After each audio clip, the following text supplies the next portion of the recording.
একটা অবাক করা হাদিস শোনায়। ফাতেমা এমন একজন বউ ছিলেন যিনি তার স্বামীর কাছে কোনো আবদারি করতেন না, কোনো কিছু চাইতেন না। তো একদিন স্বামী আসছে, আলী এসে বলছে, এই ফাতেমা, তুমি আমার কাছে কোনো কিছু চাও না কেন? কিচ্ছুই চাও না, আমি চাই তোমাকে দিতে, তুমি নিতেই চাও না। আজকে তুমি এমন একটা কিছু চাইবা যেটা খাওয়ার জিনিস হবে, আমি তোমাকে নিয়ে এসে খাওয়াবো, আমি তোমাকে নিয়ে এসে। তো ফাতেমা বলছেন, না দরকার নাই। কি দরকার, থাক না, কোনো প্রয়োজন নাই। তো আলী আজকে নাসরবান্দা, না আমি খাওয়াই ছাড়বো আজকে, বলো কি খাবা। তো চাওয়ার একটা লিমিটেশন আছে। উনি বললেন, আমার কিচ্ছু লাগবে না, জাস্ট বাজার থেকে একটা আনার নিয়ে আসবেন। কি নিয়ে আসবেন? তো আলী রাদিয়াল্লাহু তাআলা আনহু বলছে, ঠিক আছে যাও, আমি যাচ্ছি, তোমার জন্য নিয়ে আসবো একটা আনার। বের হয়েছেন নেওয়ার জন্য। এই মনোযোগ দিয়ে শুনবেন হাদিসটা, খুব মনোযোগ দিয়ে। বাজার থেকে একটা আনার কিনেছেন, কিনে যখন বাসায় ব্যাক করবেন, হঠাৎ করে একজন গরিব মানুষ আসছে, সে বলছে, আলী, আজ 3 দিন যাবত আমার পেটে কোনো খানা নাই, আমি বড় হতদরিদ্র মানুষ, খুবই ক্ষুধার্ত মানুষ, তুমি কি আমাকে কিছু খাওয়াতে পারবা? আলী রাদিয়াল্লাহু তাআলা আনহু এতটা দান করার মেন্টালিটি ছিল, এতটা ভালো মানুষ ছিলেন, বইয়ের কথা ভুলে গিয়েছেন, ওই আনারটাও আল্লাহর রাস্তায় দান করে দিয়েছেন। তো যখন আনার মানে হচ্ছে ডালিম, ডালিম, ডালিম। ও আচ্ছা, না বুঝতে বলা যাবে, কোনো সমস্যা নাই। আনার মানে হচ্ছে, নগরে ডালিম আছে না নাই? তোমাদের নগরে একটা বড় বাজার আছে, বাজারটার নাম কি? ওখানে দেখবা রাস্তার বাম পাশে সবগুলো বসে না, ফলের সব দেখবা, অনেক অনেক অনেক আপনার আঙ্গুর রাখা আছে, বেদানা রাখা আছে, আছে না নাই? আপনারা বেদানাও বলেন, ডালিমও বলেন। আচ্ছা, তো উনি দান করে দিয়েছেন। তো যখন দান করে দিয়েছেন, হঠাৎ করে মাথায় আসছে, তো কার জন্য ছিল? ফাতেমার জন্য। বলেন, কার জন্য ছিল?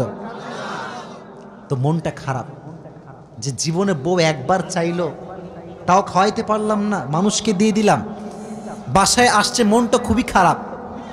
তো বউয়ের ভালোবাসা কাকে বলে খুব ভালো করে বুঝবেন। আলী যখন গেটটা খুলেছে, ফাতেমা যখন আলীর চেহারার দিকে তাকাইছে, বলছে, আলী, নিশ্চিত তুমি আমার বেদনা, আমার ডালিম তুমি আল্লাহর রাস্তায় দান করে দিয়েছো। সুবহানাল্লাহ পড়ে। তো বলছে ফাতেমা, আসলেই তাই, আমি দান করে দিয়ে আসছি। তো বলছে, আলী, তুমি যদি আমার জিনিসকে আল্লাহর রাস্তায় দান করে খুশি হও, আমি ফাতেমা তাতেই খুশি হয়ে গেলাম। অবাক করা বিষয় দেখেন, হঠাৎ করে একজন মানুষ বাসার গেটে নক করেছে, এই কেউ কি আছে বাসায়? গেট খুলেছে, তো দেখছে গেটের বাইরে দাঁড়িয়ে আছে একজন সাহাবী, তার নাম হচ্ছে সালমান ফারসি। তার নাম কি?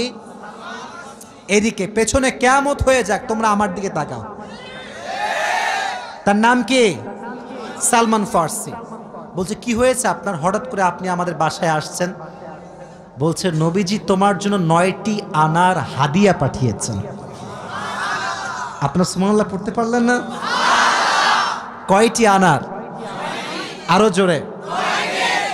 তো আলী বলছেন, নো, এটা আমার না, এটা আমার হতে পারে না। সালমান ফারসি বলছে, কেন? এটা তোমার জন্য পাঠিয়েছে। আলী বলছে, ভালো করে চেক করো, এটা আমার জন্য হতে পারে না। বলছে, কেন? বলছে, আল্লাহ তাআলা কোরআনে বলেছেন, মান জাআ বিল হাসানাতি ফালাহু আশরু আমসালিহা, যে আল্লাহর রাস্তায় একটা দিবে, আল্লাহ তারে 10 গুণ বাড়ায় দিবে। তাহলে আমার তো 9টা হবে না, আমার হবে কয়টা? তো সালমান ফারসি এই কথা শুনে আবার পকেটে হাত দিয়েছে, হাত দিয়ে আর একটা বের করেছে, বলছে, নবী তোমাকে 10টাই দিয়েছে, আমি জাস্ট পরীক্ষা করছিলাম। সুবহানাল্লাহ পড়ে। তো চাইলেও একটা ভালোবাসা লাগে, আর যে আল্লাহর রাস্তায় দান করে তার আরো বেশি বাড়ায় দেয়। একজন আওয়াজ দিয়ে বলেন, তিনি কে? আর একটা রিওয়ায়াত বলি। একদিন ফাতেমা রাদিয়াল্লাহু তাআলা আনহা সুতা বিক্রি করলেন। কি বিক্রি করলেন? সুতার দাম হচ্ছে 6 দিরহাম। কয় দিরহাম? আচ্ছা, তো বলছে, হে আমার স্বামী আলী, 6 দিরহাম নিয়ে কয়েকটা রুটি নিয়ে আসো হাসান এবং হোসাইনের জন্য। কার জন্য? হাসান এবং হোসাইন কার সন্তান? ফাতেমা এবং আলীর সন্তান। তো অবাক করে একটা রেওয়ায়াত, আমি জাস্ট গতকালকে এটা পড়লাম, এটা আমি আগে জানতাম না। তো বের হয়েছে বাসার থেকে রুটি কিনবার জন্য। কি কিনবার জন্য? রুটি কিনে ফেলেছে। Just he was coming back to home, বাসায় আসছিলেন। হঠাৎ করেই গরিব আসছে, অসহায় মানুষ। আলী, কিচ্ছু নাই পেটে খাওয়ার মতো, তুমি কিছু দিতে পারবা? আলীর মনোমাইন্ড এতটা বড় ছিল, যা কিনতে গিয়েছিল ফ্যামিলির জন্য ওইটাও আল্লাহ রাস্তায় দান করে দিয়েছে। জোরে সোরে পড়ুন সুবহানাল্লাহ। সন্তানের জন্য খাবার আপনি কিনেছেন, কিন্তু দান করে দিয়েছেন, কিন্তু ভেতরে একটা কষ্ট আছে না নাই? দেখো এই যুবকেরা, প্লিজ প্লিজ লাফালাফি করো না, এদিকে আমার দিকে একদম স্থির হয়ে থাকো, চুপচাপ স্থির থাকো। কারণ নওগাঁর মানুষ তো এরা অভদ্র ঘরের সন্তান, এরা সব ভদ্র ঘরের সন্তান, ঠিক না? চুপচাপ থাকেন। তো যখন ফিরে আসবেন, হঠাৎ করে একজন লোক আসছে, এসে বলছে, আলী তুমি কি উটটা কিনবা? উট? বলেন কি? তো আলী বলছে, না ভাই টাকা পয়সা নাই, কেনার সম্ভব না। তো বলছে, তোমাকে আমি এইটা এখন দিচ্ছি, তোমার যখন বিক্রি করার সুযোগ হবে তখন বিক্রি করবা, তোমার লাভ তুমি রাখবা, আর আমারটা আমাকে দিলেই হবে। তো আলী বলছে, ঠিক আছে দাও। জাস্ট উটটা নিয়েছে, উট নিয়ে বাসায় ব্যাক করবে, আবার আরেকজন আসছে, বলছে, ভাই এর দাম কত নেবেন বলেন? বলছে, ভাই আপনি দাম বলেন। যে উটের দাম হয় 200 দিরহাম, ওই লোক আগেই বলছে, আমি এটাকে তোমার কাছ থেকে 300 দিরহাম দিয়ে ক্রয় করে নিব। নিয়ে নিয়েছে উট। তাহলে আগে ছিল মাত্র কয় দিরহাম, এখন তিনি কয় দিরহামের মালিক হয়ে গেলেন? সুবহানাল্লাহ পড়তে পারলেন না? এখন এই যে 300 দিরহামের মালিক যাকে দিবে, লভ্যাংশ খুঁজে পায় না। কই গেল লোকটা? লোক আর খুঁজে পায় না, না পেয়ে বাসায় আসছে। যখন গেট খুলেছে, গেট খুলেই দেখছে নবীজি তার বাসার ভেতরে বসে আছে।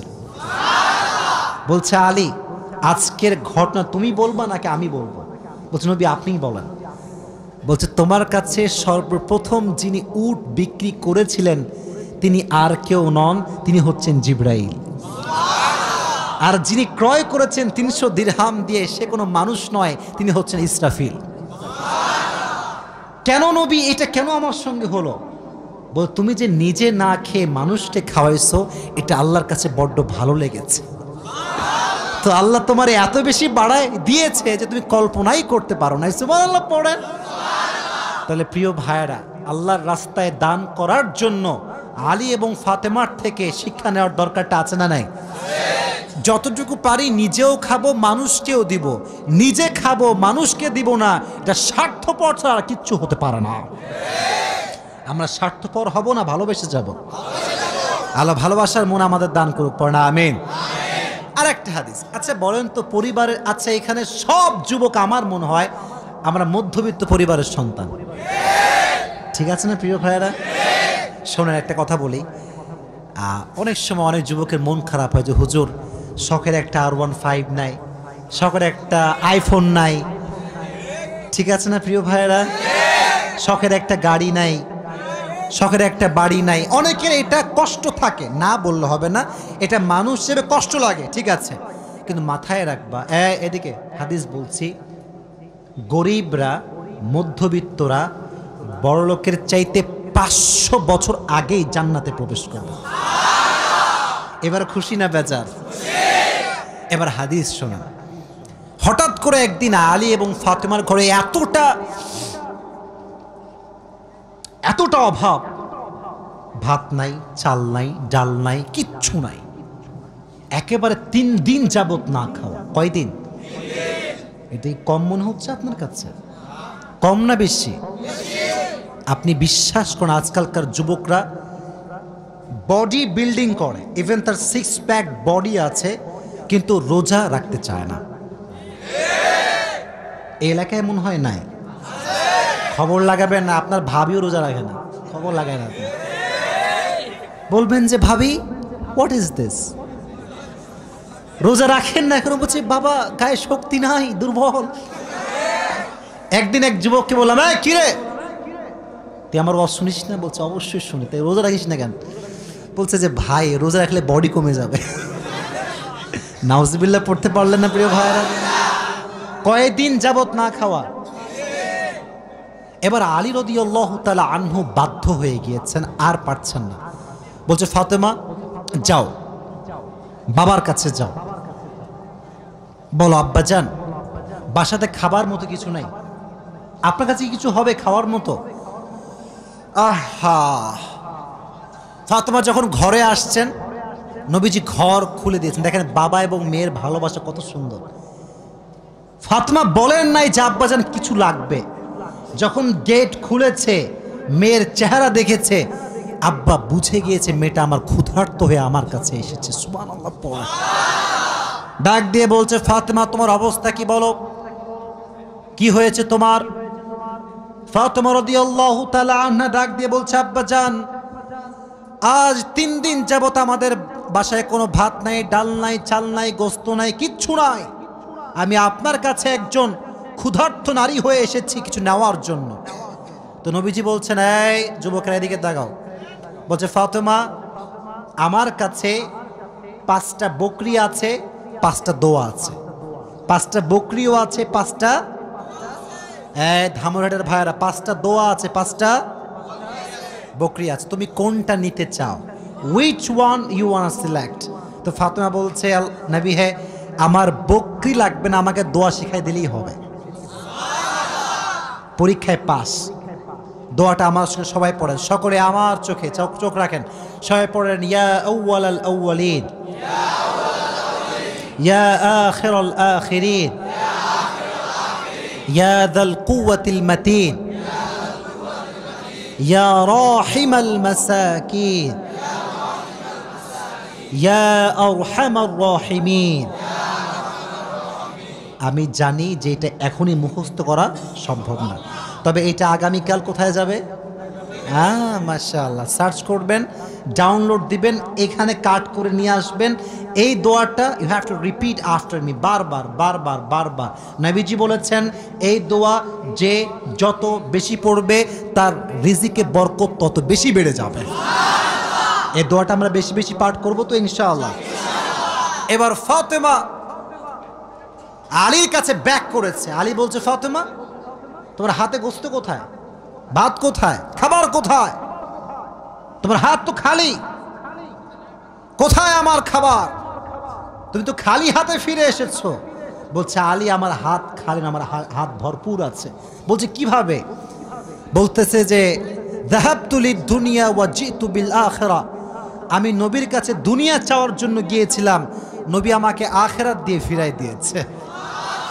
আমি আখিরাত নিয়ে তোমার কাছে এসেছি। তো আলী এবার নিজেই আসছে। ডানের যুবকরা কিরে আমার দিকে তাকাও। এবার নিজে কে আসছে? আলী। পরে এবার কে আসছে?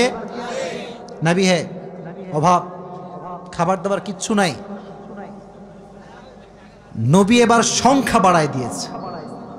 বলছে আমার কাছে 5000 বকরি আছে আর 5টা দোয়া আছে, তুমি কোনটা চাও? আলী বলছে নবী 5000 বকরি নয়, 5টা দোয়া হলেই চলবে। কতটা আল্লাহর উপরে ভরসা চিন্তা করেন। আমার মতো আপনার মতো মদন হইলে আগে বকরি দেন, তারপর দোয়া দেখা যায়। ঠিক কিনা যুবক ভাইরা বলো? শুধু এইটা, বিপদে পড়লে মানুষ সুদও খায়, ঘুষও দেয়। আল্লাহর উপরে ভরসা করে কিছু থামবে, দোয়া করবে, তাহাজ্জুদ পড়বে, এই সবর মানুষের মাঝে নাই। ঠিক কিনা যুবক ভাইরা বল? এজন্য আমাদের অভাব আসলে, দুঃখ আসলে আমরা ভরসা করব একজনকে। আওয়াজ দিয়ে বলেন তিনি কে?